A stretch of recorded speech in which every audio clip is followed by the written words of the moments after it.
I should have known something was off the moment Derek Morrison walked up to me at the bar. My wife Sarah's company holiday party was in full swing at the downtown Marriott, and I'd been nursing a gin and tonic, making small talk with a few of her colleagues I'd met before. Derek was Sarah's direct supervisor, a man she'd mentioned countless times, always with a hint of exasperation in her voice. "So you're the famous Marcus," Derek said, extending his hand with a smile that didn't quite reach his eyes. He was about my height, mid-40s, with slicked back hair and a suit that probably cost more than my monthly mortgage payment. "Sarah talks about you all the time."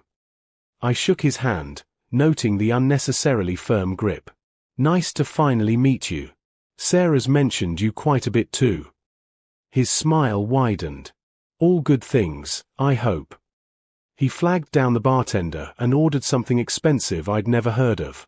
"You know, I have to say, I'm curious about something. Sarah's told us you're a high school history teacher, right?" "That's right. Been teaching for 12 years now." "Fascinating," he said in a tone that suggested it was anything but. "Must be rewarding, shaping young minds and all that. Though I imagine it's quite different from Sarah's world, the corporate strategy, the client negotiations, the six-figure deals." There it was, the first subtle jab. I'd been married to Sarah for 8 years, and I'd learned to recognize condescension in all its forms. Derek was one of those people who measured worth in dollar signs and corner offices. "It has its rewards," I replied evenly. "Different kind of impact, I suppose." Sarah appeared at my elbow, looking stunning in her navy dress. "I see you two have finally met," she said, slipping her hand into mine. There was something protective in the gesture. "Your husband and I were just getting acquainted," Derek said. "Actually, Sarah, I was thinking, since we're all here, why don't we do something fun?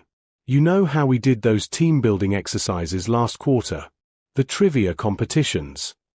Sarah's expression shifted slightly. "Derek, this is a party." "Oh, come on. It'll be entertaining.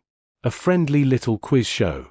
We can test general knowledge, current events, business, culture, that sort of thing." He looked directly at me. "What do you say, Marcus? Up for a little friendly competition? Unless you think it might be too challenging." I felt Sarah's hand tighten around mine. She leaned in and whispered, "You don't have to do this. Derek's being a jerk." But something in Derek's smug expression made my decision for me. I'd dealt with bullies before. They existed in faculty lounges just as much as corporate boardrooms. And I had a pretty good idea what Derek was trying to do. He wanted to humiliate me in front of Sarah's colleagues, to make me look stupid and unworthy of her success. "Sure," I said casually. "Sounds like fun." Derek's eyes gleamed. "Excellent. Let me just grab the microphone from the DJ." As he walked away, Sarah turned to me with worry in her eyes. "Marcus, what are you doing? He's setting you up for something. Derek's been acting weird lately. I think he's threatened by how well I've been doing. This is him trying to get at me through you." "I know," I said, kissing her forehead. "Trust me, okay?" What Sarah didn't know, what Derek certainly didn't know, was that I had a near photographic memory for trivia. It was something I'd discovered in college and had kept sharp over the years through quiz leagues and online competitions. I'd even won a few local pub quiz championships. I also happened to be finishing my doctorate in modern history and policy in my spare time, something I'd been working on for 3 years and hadn't broadcast widely. But I wasn't about to volunteer that information. Not yet. Derek returned with a wireless microphone and a tablet. By now, he'd gathered a small crowd, including several of Sarah's colleagues and the company's CEO, Richard Chen, whom I'd met briefly earlier. "Ladies and gentlemen," Derek announced, his voice booming through the speaker, "we're about to have a little impromptu entertainment. A battle of wits, if you will. This was going to be interesting." Derek positioned himself center stage near the dance floor, which had been cleared for his impromptu spectacle. The music dimmed, and about 40 people formed a loose semicircle around us, some curious, some already grimacing at Derek's showboating, and a few looking genuinely excited for the entertainment. "Here's how this works," Derek announced, pacing like a game show host who'd had too much coffee. "I've prepared 20 questions covering business, current events, history, science, things an educated person should know. Marcus here, Sarah's husband, has graciously agreed to test his knowledge against, well, me. He paused for a smattering of polite laughter. We'll alternate questions. First to miss 3 is out. Winner gets bragging rights, I suppose. I noticed Richard Chen, the CEO, watching with his arms crossed and an unreadable expression. Sarah stood off to the side, chewing her lip, a nervous habit I recognized immediately. I'll go first, Derek declared, not waiting for agreement. He tapped his tablet with theatrical flair. Question 1. What is the current Federal Reserve interest rate, as of this month? 5.5%, I answered immediately. Derek's smile faltered slightly. Correct. Your turn. I kept my voice casual. What year did the Berlin Wall fall? 1989, he said quickly. Everyone knows that. Correct. I nodded. The questions continued. Derek asked about quarterly GDP growth. I answered. I asked about the Treaty of Versailles. He got it right, though he took a moment. We traded questions about the Fortune 500, about presidential elections, about basic science. The crowd had gone quiet, invested now in this unexpected duel. 10 questions in, neither of us had missed any. Derek was starting to sweat a little under the lights.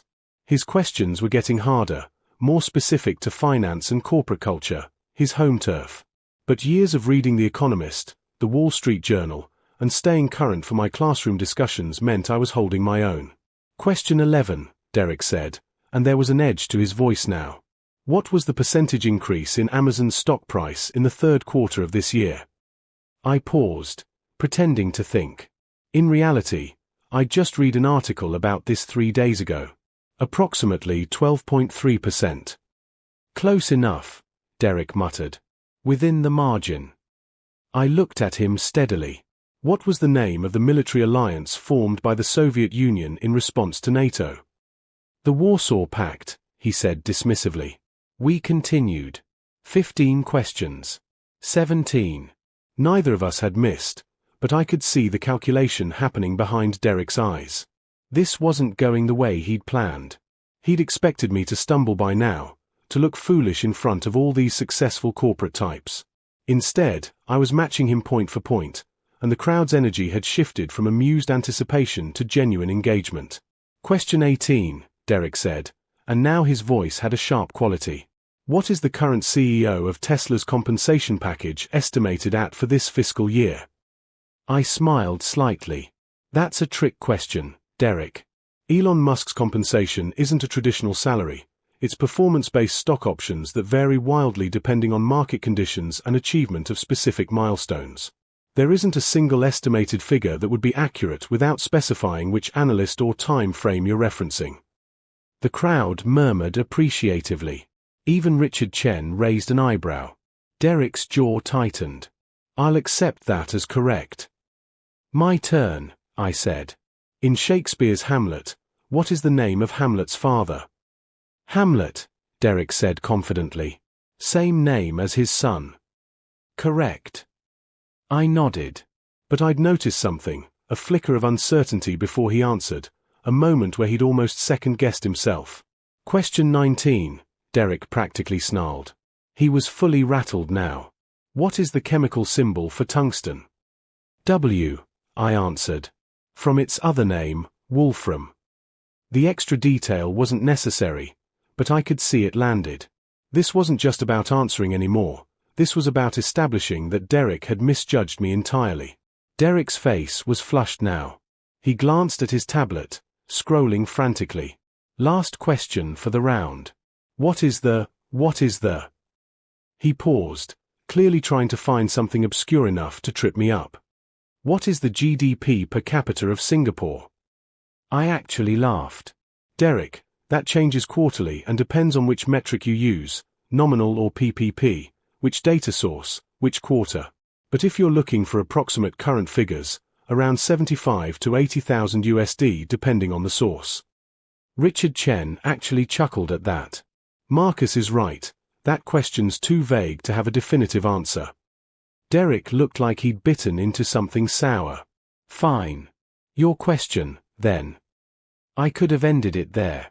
I had a dozen questions in my head that would have stumped him. Obscure historical facts, complex scientific principles, literary references beyond the basics. But something Sarah had said earlier stuck with me. He's threatened by how well I've been doing. This wasn't just about me. This was about Sarah. I looked at Derek carefully. Actually, I think we've proven the point here. We're both clearly knowledgeable people. Maybe we should call it a draw. The crowd seemed to appreciate this. There were nods and a smattering of applause. It was the gracious thing to do, the mature response. But Derek's expression showed something else entirely. He looked almost panicked. No, he said quickly. One more question. Each. That's when I knew. This wasn't about humiliation anymore. Derek needed to win this for some reason that went beyond ego. And I was about to find out why. Derek's insistence on continuing struck me as desperate, but I nodded agreement. The crowd had grown. I noticed people pulling out their phones, some likely recording this unusual office party entertainment. Sarah had moved closer, and I could see the concern mixed with pride in her eyes. Fine, I said. Your question. Derek took a breath, composing himself. He straightened his tie and tapped through his tablet with renewed focus. This one's about art history. What is the name of the painting technique that uses strong contrasts between light and dark to achieve a sense of volume in modeling three-dimensional objects and figures?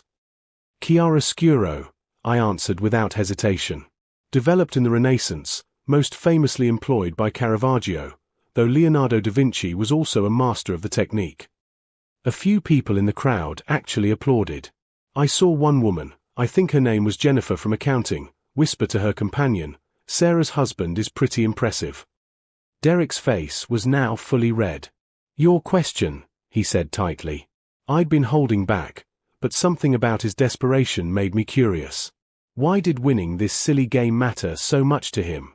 So instead of asking something straightforward, I decided to test a theory that had been forming. Derek, I said clearly, this question is about corporate ethics. Can you explain the legal and ethical implications of a supervisor having an undisclosed romantic or financial relationship with someone they directly supervise? The room went absolutely silent. It was as if someone had hit pause on the entire party. Sarah's eyes went wide, and I saw Richard Chen's posture change immediately, from casually interested spectator to CEO whose antennae had just picked up a signal. Derek's face drained of color. That's not a trivia question. That's completely inappropriate. Actually, I said calmly, it's a legitimate question about business ethics and corporate policy. It's covered in most MBA programs and HR training. A supervisor having such a relationship creates conflicts of interest around promotions, performance reviews, project assignments, and can expose a company to discrimination lawsuits. Most corporations have explicit policies requiring disclosure. I paused. Would you like to answer the question, or should I count it as one you can't answer? This is ridiculous, Derek sputtered, but his voice cracked slightly. Richard, this is your party. Are you going to let him turn this into some kind of witch hunt? Richard Chen stepped forward, and the CEO presence was unmistakable. Actually, Derek, I think that's a fair question about business ethics. And now I'm curious why you're so upset about it. Why don't you answer the question? Several things happened at once. Derek's eyes darted to the side, where a woman I'd been introduced to earlier, Amanda something, from the finance department, stood frozen with a champagne glass halfway to her lips. Sarah gasped audibly beside me, and I realized she'd just connected as I'd been piecing together all evening. You and Amanda. Sarah said, her voice a mixture of shock and anger. You've been together. Derek, you're her direct supervisor. And you've been blocking my promotion to senior strategist for 6 months while pushing Amanda forward. Sarah, this isn't the time or place, Derek started, but his voice had lost all its earlier bravado. No, I think this is exactly the time and place, Richard said, his voice cold. Derek, is this true? Do you have an undisclosed relationship with Amanda Richards? I'd figured it out about halfway through the party. The way Derek and Amanda kept making eye contact across the room. The defensive way he'd reacted when I mentioned Sarah's success.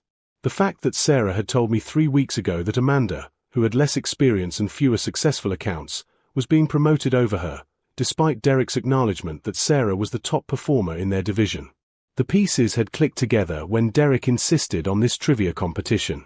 He wasn't trying to embarrass me just for ego, he was trying to diminish me and by extension Sarah, to justify in front of everyone why she wasn't promotion material.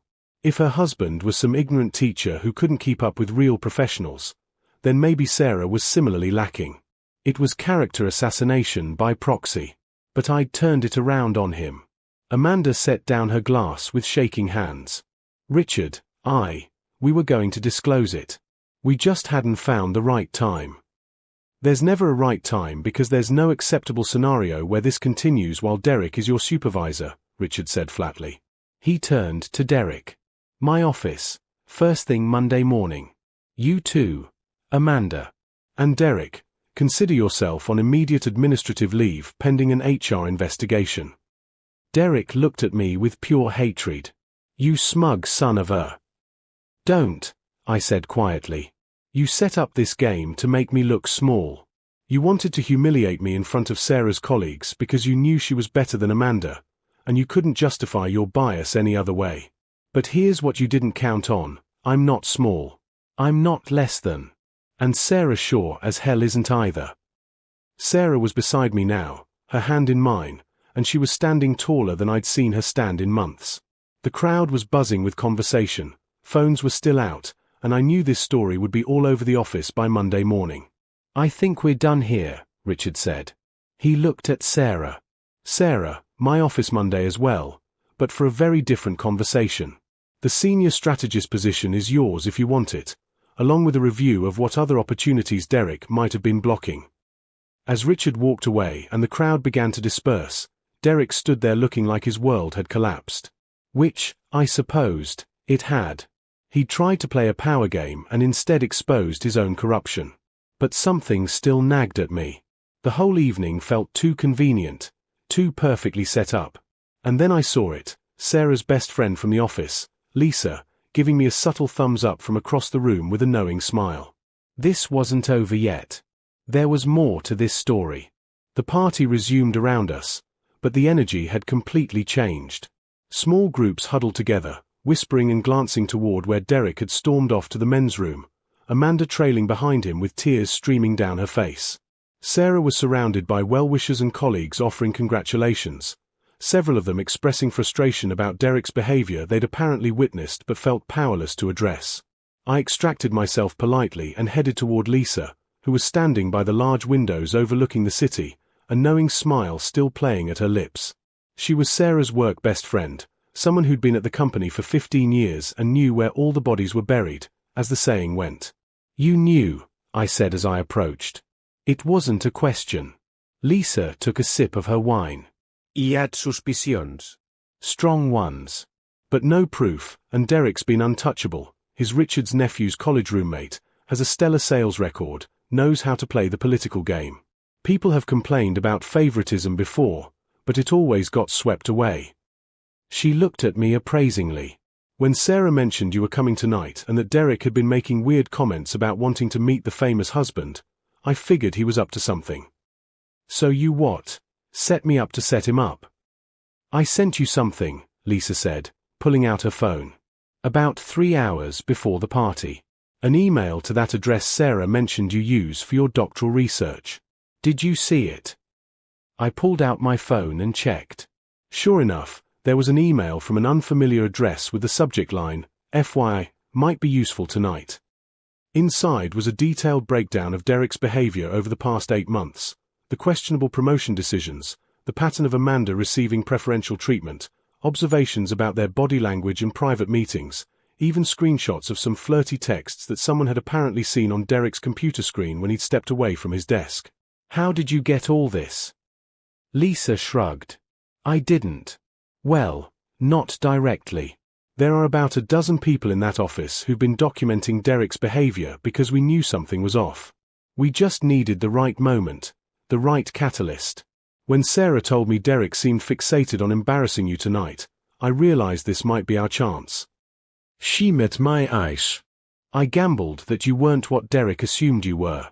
That you could hold your own and maybe, if pushed, you'd push back in a way that would crack his composure. I had to admire the strategy. So this whole trivia thing. Oh, that was all Derek. He's been planning that for weeks, apparently. Told some people he was going to put Sarah's teacher husband in his place and remind Sarah where the real success in her family comes from. The man's ego is legendary. Lisa's expression hardened. But what is done to Sarah, and to others, isn't just ego. It's corruption. He's been systematically undermining talented people to protect his girlfriend's career advancement. That's not just unethical, it's cost the company millions in lost productivity and talent retention. Sarah appeared beside us, her face flushed with a mixture of anger and vindication. Marcus, I just heard from 3 different people that Derek's been telling colleagues for months that I was riding on favoritism myself, implying that Richard liked me for unprofessional reasons. That's why he was so determined to diminish you tonight. He wanted everyone to see me as someone with poor judgment who married beneath her station, to retroactively justify why I shouldn't be promoted. The ugliness of it settled over me. This wasn't just a petty power play, it was a calculated character assassination that had been in progress for months. There's more, Lisa said quietly. I probably shouldn't tell you this before HR investigates, but...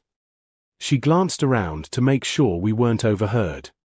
Amanda isn't just Derek's girlfriend. She's also been funneling confidential bid information to her brother's competing firm.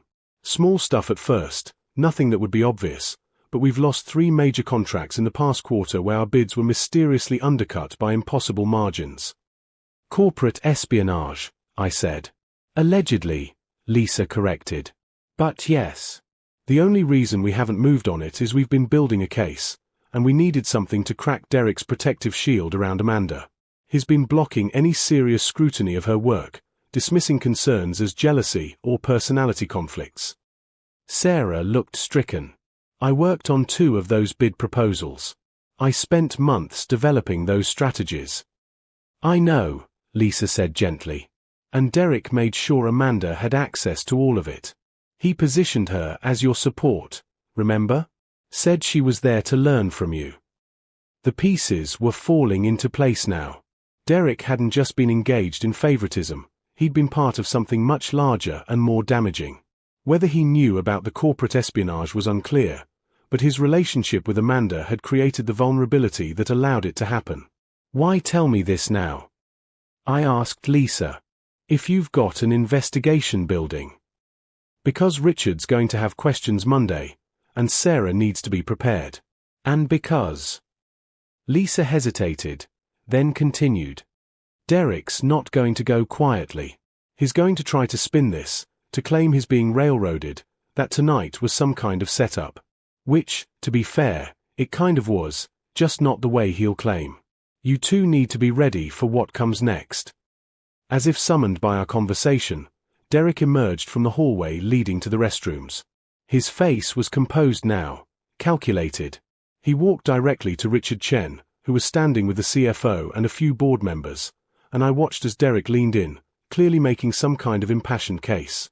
Richard's expression remained neutral, but he nodded, and Derek straightened with a look of grim satisfaction. That's not good, Sarah murmured. No, Lisa agreed. That's Derek doing what Derek does best. Managing up. My guess. He's spinning some version of events where he's the victim, where tonight was a setup, where he's being attacked for a relationship that he'll claim was consensual and fully disclosed to HR, which it wasn't, but he'll forge documentation if he has to. He can do that. I asked. He can try, Lisa said. But this time, he won't succeed. Because this time, he made a critical mistake. He went after someone in front of 40 witnesses with cameras rolling. And he underestimated a high school history teacher. She smiled at me, and I realized that for all my doctoral work, for all my trivia knowledge and teaching experience, I'd been outmaneuvered by corporate strategists on both sides of this equation. Derek had tried to play me as a pawn. Lisa had counted on me being a knight that could move in unexpected ways. And Sarah. Sarah was the queen both sides had been fighting over, and she was done being anyone's game piece. "Monday's going to be interesting," Sarah said, squeezing my hand. Through the windows, the city glittered below us, indifferent to the small human dramas playing out in its towers. But for the people in this room, Monday morning would bring consequences that had been building for months. Derek might not go quietly, but he would go. The only question was how much damage he'd try to do on his way out. Monday morning arrived with the weight of inevitability. Sarah had barely slept Sunday night, running through scenarios and potential conversations with Richard. I'd spent the weekend helping her prepare, drawing on my doctoral research in organizational behavior and institutional ethics to frame her experiences in professional language. "Remember," I told her as she got ready, "you're not the one on trial here. Derek is. You've been performing at the highest level despite active sabotage. That's the story." She kissed me at the door. "Thank you for Friday night. I know you probably figured I should have handled this myself, but—" "Sarah," I interrupted gently, "partners support each other. That's what marriage is. You've supported my teaching career for years, dealt with the lean salaries and late nights grading papers. This was my turn to have your back." By noon, my phone buzzed with a text, "Richard wants to see me at 2. Wish me luck." I didn't hear anything until nearly 5 p.m., when my phone rang with Sarah's number. "Marcus." Her voice was strange, tight with emotion I couldn't immediately identify. "What happened?" "I'm the new director of strategic development," she said, and then she laughed, a slightly hysterical sound that dissolved into tears. "It's a new position. Created today. It's above senior strategist. 20% raise, my own team, direct report to Richard." I felt my chest expand with pride. "Sarah, that's incredible. There's more." She took a shaky breath. Derek was fired. Not just placed on leave, terminated, effective immediately. HR had actually been investigating him for 6 weeks based on anonymous complaints. What happened Friday night gave them the cause they needed to accelerate the process. And Amanda was arrested this morning for industrial espionage. Her brother's firm is under investigation, and there's evidence Derek knew about the information sharing and helped facilitate it. Wait, he was actually in on the corporate espionage. Not directly, but he gave Amanda unsupervised access to confidential files and ignored multiple security protocol violations. Whether he knew exactly what she was doing or was willfully blind, it doesn't matter, he created the conditions that allowed it. The company's looking at losses in the millions. I let out a low whistle. That's way bigger than favoritism or an undisclosed relationship. "Richard told me something else," Sarah continued. "He said Derek had been complaining about me for months, trying to build a case that I was unprofessional, that I had attitude problems, that I wasn't executive material. He'd been systematically undermining me in leadership meetings. But Richard had been watching my results, and the numbers didn't lie. I was outperforming everyone in the department. So why didn't Richard promote you earlier?" "Politics. Derek was protected by some old relationships, and Richard needed concrete evidence of wrongdoing before he could act. My work kept speaking for itself, but Derek had enough political capital to stall my advancement, until Friday night, when he publicly imploded in front of half the executive team." I heard the smile in her voice. "Lisa said you were magnificent, by the way. She called you a secret weapon. Said watching you dismantle Derek's assumptions one answer at a time was like watching someone defuse a bomb by being calmer and smarter than the bomber." That evening, Sarah came home with champagne and Thai takeout, our traditional celebration meal. We sat on our balcony overlooking the small garden I maintained, and she told me the full story of the day. 7 people came to my office today," she said. "Colleagues I barely knew.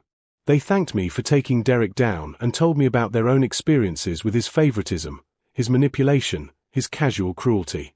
I had no idea how many people he'd hurt. People like Derek operate by making victims feel isolated," I said. "It's control through social fragmentation. Once someone stood up, or in this case, once he was publicly exposed, others felt safe sharing their stories." "Richard also told me something interesting," Sarah continued. He said he'd been impressed by how I handled having a spouse who worked in public education. Apparently Derek had been making snide comments in meetings about it, saying things like Sarah's husband is just a teacher or must be nice having a hobby spouse.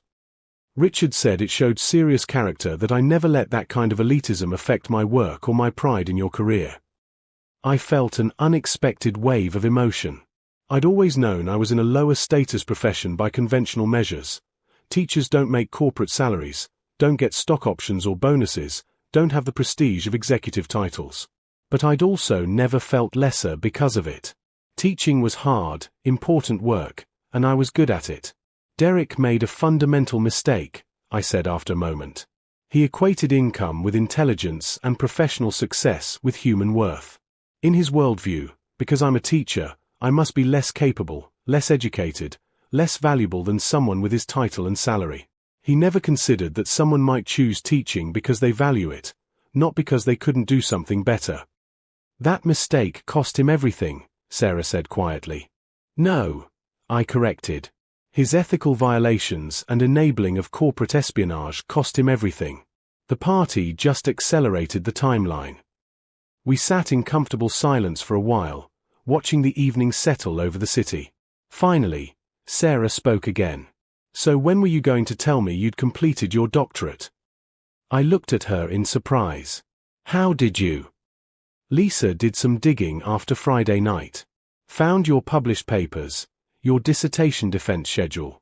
Dr. Marcus Chen, PhD in modern history and policy analysis. She smiled. You didn't think that was worth mentioning? I shrugged. I wanted to surprise you at graduation in December. And honestly, it didn't feel relevant to the party.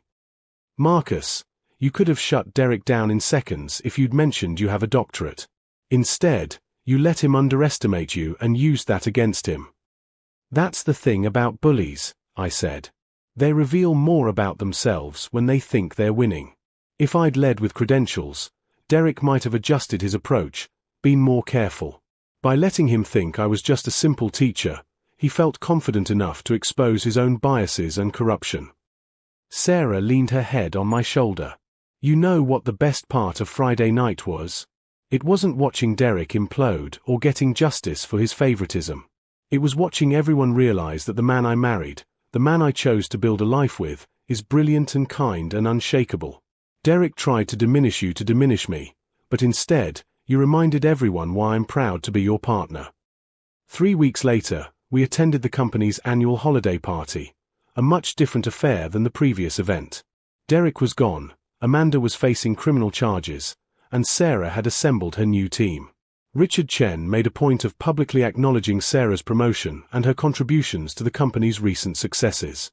Later, as we danced to something slow and jazzy, Sarah whispered in my ear, "Think anyone will try to challenge you to trivia this year?" I laughed. I think my reputation precedes me now. Good, she said. Because I've been telling everyone my husband has a secret superpower. He sees people clearly.